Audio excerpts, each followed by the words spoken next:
La question trans semble s'être imposée partout ces dernières années, dans les médias et les hôpitaux, bien sûr, mais aussi dans les écoles. De plus en plus d'enfants et d'adolescents demandent à changer de sexe ou de genre, se voient accorder de plus en plus tôt des thérapies hormonales ou même des opérations chirurgicales. Quel regard pouvons-nous jeter sur ce courant qui cherche à aider les jeunes qui sentent un malaise avec leur identité? Ariane Beauferré est avec nous pour parler de ce sujet délicat. Bonjour Ariane. Bonjour Simon. Alors, j'aimerais ça d'abord là, que tu nous aides à mieux comprendre là, de quoi est-ce qu'on parle quand on parle de questions trans, de transsexualité ou même transidentité. Oui, parce qu'il y a tout un vocable. Hein. C'est un vocable, un lexique qui se développe depuis 10 à 20 ans. Les termes les plus récents, d'ailleurs, datent des dernières années, là, les nouveaux pronoms, les xe, ul, ol, qui peuvent exister. Quand une personne se déclare transgenre, en fait, elle déclare que, concrètement, elle n'est pas née dans le bon corps, que son genre, son ressenti intérieur ne correspond pas à sa réalité biologique. Donc, ça va être, par exemple, un petit garçon qui va déclarer à ses parents qu'en fait, il est une fille, ou une petite fille qui va déclarer à ses parents qu'elle est un petit garçon, tout simplement. Il y a aussi l'aspect de non-binarité. Donc ça, c'est un petit peu plus récent, mais ça découle aussi de la même théorie du genre, qui est que finalement, on n'est ni un homme ni une femme, on peut être les deux en même temps, on peut être entre les deux, et on serait tous, même chacun d'entre nous autour de la table, sur ce qu'on appelle un continuum de genre. Donc il faut visualiser une ligne avec un extrême masculin, un autre extrême féminin, et on se positionne nous-mêmes, soi-même, parce que le genre, c'est un ressenti profond, c'est une autodétermination, finalement. On le déclare aux autres ou pas, on peut le garder pour soi, qu'on se trouve quelque part sur ce continuum de genre. Est-ce que c'est extrêmement fréquent, extrêmement rare? Moi, par exemple, si je me fie à mon expérience personnelle, j'ai aucun souvenir quand j'étais au primaire, au secondaire ou même à l'université d'avoir rencontré une seule personne qui se disait trans. Aujourd'hui, on a l'impression qu'on en parle comme si c'était le cas de presque un enfant sur deux. Là. Oui, alors on en parle. J'exagère, évidemment. Évidemment, Là, mais on en parle parce qu'il y a une augmentation qui est exponentielle. Là. Puis on pourrait même parler quasiment d'épidémie, tellement ça augmente de façon exponentielle. Il y a encore quelques années, on parle de 10 à 15 ans, parfois 20 ans, il y avait 5 personnes sur 100 000 à peu près, en moyenne en Occident, qui se déclaraient transgenres, ou à d'autres termes. Il y avait le terme transsexuel qu'on utilisait aussi avant. Donc c'est 0,005% de la population. Aujourd'hui, dans les écoles, parce que les statistiques sont évidemment pas les mêmes quand on regarde au niveau des jeunes, des enfants et des adultes, puis elles sont difficiles à obtenir ces statistiques, parce qu'il n'y a pas assez d'études là-dessus. En tout cas, sur ce sujet de comprendre pourquoi il y a de l'exponentialité, ça, il n'y a pas d'études là-dessus. On va avoir 0,5% des élèves au secondaire qui vont se déclarer transgenres. Dans le recensement canadien de 2021, c'est 0,52% des 15 à 34 ans. Donc là, on a énormément augmenté. Sur une école secondaire de 3500 élèves, par exemple, ça représente 15 à 20 élèves. Donc c'est plus du tout quelque chose qu'on ne voit plus. Et c'est quelque chose aussi, selon les pays, qui va être différent. Il y a des écoles secondaires aux États-Unis où c'est jusqu'à 10 à 20% des élèves qui se déclarent transgenres ou non-binaires. Là. Donc, c'est plus du tout un phénomène extrêmement marginal comme c'était par le passé. Il y a des reportages d'il y a 20 ans où c'était plus pour montrer des vies un peu différentes. Mais aujourd'hui, c'est quelque chose d'assez assez commun, finalement, dans les écoles. Pour quelqu'un qui est un peu dépassé par tout ça, ou même un adulte envers peut-être ses propres enfants, est-ce que c'est juste... Bon, je vais le dire comme ça vient, puis tu me corrigeras. Oui. Est-ce que c'est juste comme un caprice d'enfant ou un ado qui cherche à être différent et original? Alors, non. On pourrait le voir comme ça parce que on pourrait se dire c'est une mode, c'est une tendance, comme il y a eu des modes vestimentaires, comme par exemple il y a des endroits où il y a des jeunes qui sont plus gothiques ou ce genre de choses. Sauf que dans le cas de la transidentité, de la dysphorie de genre, ce qu'on appelle aussi, ça c'est le terme auparavant qui était une pathologie, mais maintenant qui ne l'est plus, mais c'est plus le symptôme en fait du jeune et de l'enfant qui va dire moi je suis une fille alors que je suis née dans un corps de garçon. Ça vient avec tout un tas de problèmes, d'autres symptômes de comorbidité même dont on peut parler, qui sont par exemple une faible estime de soi, de la mutilation, des problèmes de troubles alimentaires. C'est aussi en lien avec des abus parfois qu'il y a eu dans l'enfance, des abus qui sont très graves. Donc c'est pas juste une question de pas une tendance. Crise d'adolescence classique. Non, c'est pas quelque chose de classique, mais il y a ce problème de le nombre de cas augmente et pourquoi.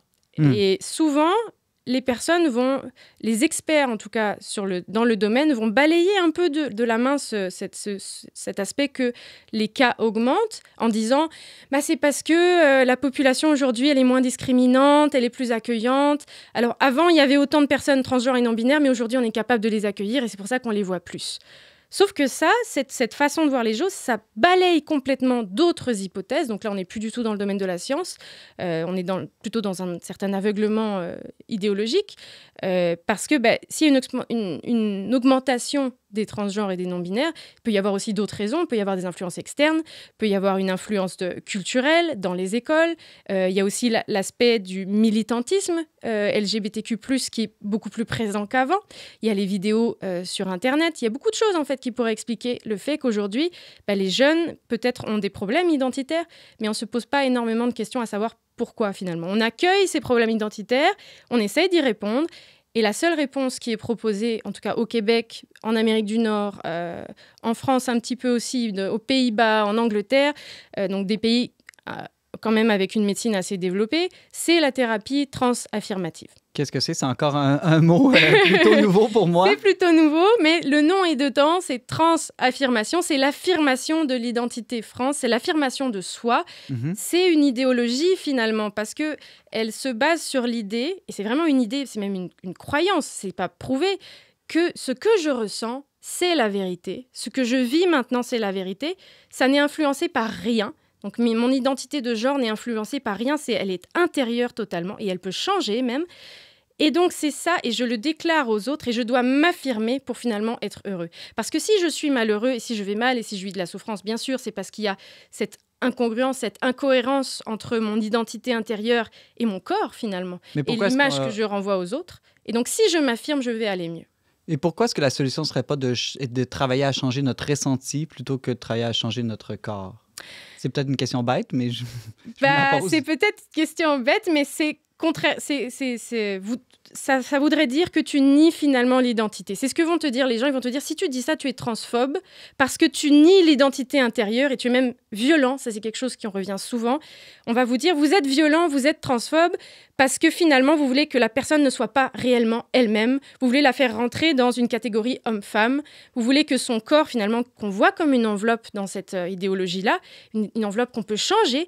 Et même pour les personnes qui sont de genre fluide, pourraient tout à fait, par exemple, prendre des hormones pour ressembler plus à des femmes à une période de leur vie, puis revenir finalement à une apparence plus masculine par la suite. C'est tout à fait possible. On va leur dire, il ne faut pas nier ce ressenti-là. Il ne faut pas non plus le remettre en question, jamais. Et donc ça, c'est un deuxième paradoxe qu'on peut voir. Si on remet rien du tout en question auprès des jeunes, les adultes, c'est un petit peu différent, mais auprès des jeunes, et qu'on est tout le temps dans une perspective de « je t'accueille tel que tu es, je t'écoute, je ne te guide pas finalement, je ne suis pas un tuteur pour toi, je ne te remets pas en question », le jeune, il se retrouve face à « ok, je dois choisir, je dois m'auto-déterminer finalement, et je dois déclarer et trouver mon identité ». Ça lui en met beaucoup sur les épaules. Ça en met beaucoup, beaucoup sur les épaules. Il y a un autre exemple qu'on pourrait donner, ça se passe au Québec, mais aussi à plein d'autres endroits. C'est une activité qui est toujours préparée par des militants LGBT puis des organismes LGBT. C'est pas préparé par l'école. Il y en a une, ça s'appelle la licorne du genre. Je crois qu'elle l'appelle même juste la licorne. Et en fait, on demande à des élèves, parfois qui ont juste 12, 13, 14 ans et dont les parents ne sont pas du tout au courant, ça se passe à l'école, on va leur dire, voilà, la licorne du genre, en fait, c'est pour pouvoir que tu apprennes à mieux te comprendre toi-même. Et on te pose la question, déjà, dis quel est le sexe qui t'a été attribué à la naissance. On n'attribue pas des sexes, on constate des sexes. Le médecin, la sage-femme, les parents, ils constatent que l'enfant, c'est soit un petit garçon, soit une petite fille, parce qu'on a un corps et c'est ce que nous montre le corps. Mais là, il y a toute cette modification. On va dire, non, c'est un sexe qui t'a été attribué déjà. Donc là, il y a un autre problème scientifique. Ça ne fonctionne pas. On te demande, c'est quoi ton genre? Qu'est-ce que tu ressens au fond de toi? Es-tu plus un homme, plus une femme, plutôt non-binaire? C'est quoi ton expression de genre? Donc, comment est-ce que tu exprimes? Est-ce que finalement, tu es un garçon, mais qui va exprimer ta féminité en portant des jupes ou du vernis? Je ne sais pas. On est dans les stéréotypes à fond. Et aussi, on va te demander ton orientation sexuelle. Donc déjà, des gamins de 12-13 ans. Moi, à 12-13 ans, je n'avais pas de désir sexuel. Je ne pouvais pas vous dire je suis hétéro, gay ou n'importe quoi. Et je pense qu'il y a plein d'enfants pour lesquels c'est le cas. Et finalement, donc, aussi, quel est ton désir affectif? Parce qu'on sépare l'affectivité du désir sexuel. Donc, on pourrait tomber amoureux d'un garçon, mais être attiré sexuellement par les filles ou ce genre de choses. C'est un point qui est énorme pour les jeunes, en fait. Et on leur dit, voilà, tu dois t'explorer. Si tu n'as pas la réponse maintenant, c'est pas grave. Si ta réponse change, c'est pas grave. Mais en posant la question, finalement, on appelle une réponse, forcément. Forcément. Ariane? Mais il me semble que l'adolescence est déjà une période tellement complexe où on se cherche sur tellement d'aspects, de rajouter toutes ces questions-là que, comme tu disais, jeune enfant, jeune ado, on se pose pas nécessairement. Il me semble que ça doit être incroyablement stressant là, de te dire, là, il faut que... Puis en fait, on a beau dire, tu peux prendre le temps, tout ça, j'imagine que c'est dur de dire « je sais pas ». Oui, c'est pas une réponse parce que dire « je sais pas », finalement, c'est... Être non-binaire? Je sais peut-être. Par défaut. Dire je ne sais pas, c'est finalement, ça veut dire, OK, est-ce que finalement je ne comprends pas ce que je ressens à l'intérieur de moi? Et le je sais pas n'existe plus. Et ça, c'est un autre paradoxe de cette idéologie, c'est que finalement, en voulant libérer des enfants, des jeunes et des adultes de stéréotypes hommes et femmes, on leur impose tout un tas d'autres stéréotypes, plein d'autres en fait. Parce qu'il faut absolument, pour pouvoir être bien... Et si je ressens quelque chose qui est plus féminin, ça veut dire peut-être que je suis une fille. Si je ressens quelque chose qui d'habitude est plus attribué aux garçons, peut-être que ça veut dire que je suis un garçon en fait. Et on oublie de dire que ce ressenti, il a une réponse par rapport à notre environnement. Notre ressenti intérieur, il se construit aussi avec ce qui nous entoure. Il est pas inné, il sort pas de nulle part en fait. Donc, puis des paradoxes, il y en a encore d'autres. Mais l'un des plus gros problèmes de cette idéologie transaffirmative, c'est aussi que les enfants et les jeunes, parce qu'un enfant, en fait, ce qui va se passer, c'est que quand on va l'amener dans une clinique transaffirmative, on va lui dire, finalement, tu peux être toi, on va faire une transition sociale. Tu vas te choisir un nouveau prénom, on va changer tes pronoms. Donc, si c'est une petite fille, il va peut-être choisir un prénom de garçon. On va l'appeler il. On va faire la transition à l'école. On va faire une transition, en fait, auprès de la garderie, des activités sociales. Il va changer ses habits.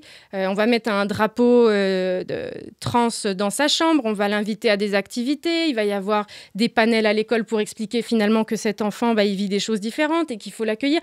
Donc, une attention qui est énorme sur cet enfant, et c'est bien d'accueillir les problèmes de l'enfant et d'avoir cette attention, mais pas si elle est pour ne mener vers finalement un mensonge qui est, oui, quand tu seras plus grand, peut-être tu pourras finalement recevoir des hormones, on pourra bloquer ta puberté. Aujourd'hui, on peut proposer à des enfants, ça se fait pas encore beaucoup au Québec, mais il y a d'autres pays où ça se fait beaucoup plus, on bloque la puberté des jeunes, donc ils ne passent pas par la puberté.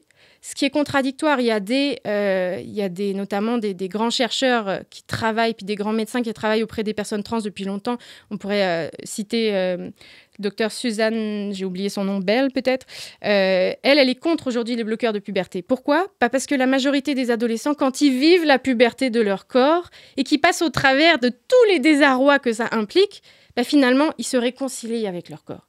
Ça arrive dans 60 à 90%. Donc, en bloquant artificiellement ce processus, on leur enlève le principal outil que la nature leur donne pour peut-être solutionner leurs troubles intérieurs identitaires. Plutôt que d'en faire des patients à vie par la suite. Parce que le jeune, il n'en a pas conscience quand il est enfant, mais par la suite, ça veut dire prendre des hormones toute sa vie. Ça veut dire, s'il a bloqué sa puberté, il est plus à risque de faire des ostéoporoses et des fractures. Ça baisse sa fertilité.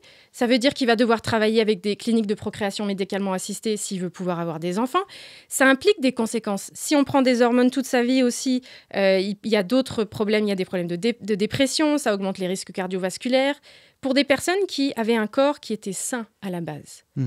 Et imposer ça à des enfants et leur dire « mais c'est tout à fait normal et il n'y aura pas de problème », mais c'est un grand mensonge et c'est même un abus qu'on leur fait au final. En terminant, Ariane, qu'est-ce qu'il faut dire alors à son enfant s'il nous arrive puis nous dit qu'il ne se sent pas bien dans son identité ou dans son corps? Mais je pense que même si on a même des jeunes ou des préados qui nous écoutent, déjà de reconnaître que c'est normal en fait de se sentir mal dans sa peau, de ne pas savoir qui on est, de ne pas avoir de désir sexuel, de ne pas être tombé encore amoureux. Ça peut arriver quand on a 15, 16, 17, 18 ans. Parfois, on tombe amoureux beaucoup plus tard. Que tu ne sais pas encore si tu veux fonder une famille, si tu veux avoir des enfants, que tu ne connais même pas ta couleur préférée, les vêtements qui te vont, la coupe de cheveux qui te convient vraiment, et que tu vois que tu changes. Mais c'est normal, tu es un adulte en devenir, ça demande du temps pour pour te connaître, pour t'aimer, pour découvrir tes talents, pour devenir libre et responsable et pour aussi te tourner vers les autres et les aimer, ça prend du temps. Et donc, c'est de se laisser du temps. Laisse-toi du temps et ne t'impose pas de prendre aujourd'hui des décisions qui sont irréversibles parce que non, ce n'est pas vrai que tout est réversible. Tu mérites de prendre ton temps. Tu as le droit de ne pas tout savoir. Tu peux faire des erreurs, mûrir et ça demande du temps. Ariane Beauferré, biologiste et maman soucieuse du bien de tous les enfants.